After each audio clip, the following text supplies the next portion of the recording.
পাল্টাপাল্টি হামলায় Russia Ukraine যুদ্ধে বাড়ছে উত্তেজনা। স্থানীয় সময় সোমবার ইউক্রেনের খার্কিভে রাতভর রাশিয়ার চালানো বিমান হামলায় বেশ কয়েকজন আহত হয়েছেন। ক্ষতিগ্রস্ত হয়েছে বাড়ি ও ব্যবসা প্রতিষ্ঠান, পুড়ে গেছে প্রয়োজনীয় সব নথি ও জিনিসপত্র।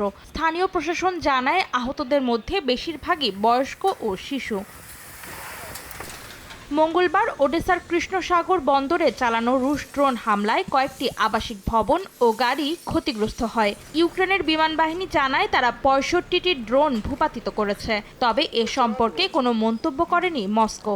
এছাড়া কিয়েভের জ্বালানি অবকাঠামো ও সামরিক বিমান ঘাঁটি সহ একাধিক স্থাপনায় ড্রোন হামলা চালিয়েছে রুশ সামরিক বাহিনী, তবে সেসব আক্রমণ প্রতিহতের দাবি করেছে কিয়েভ। ইউক্রেন উচ্চগতিশীল আর্টিলারি রকেট ও ড্রোন দিয়ে রাশিয়ায় পাল্টা আক্রমণ চালালে তা ভূপাতিতের দাবি জানায় মস্কো।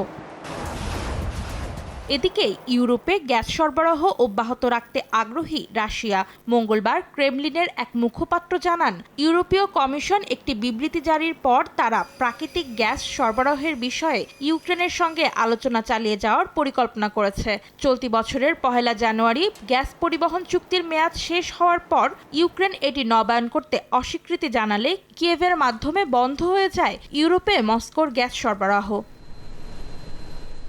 অন্তরা সেন, সময় সংবাদ।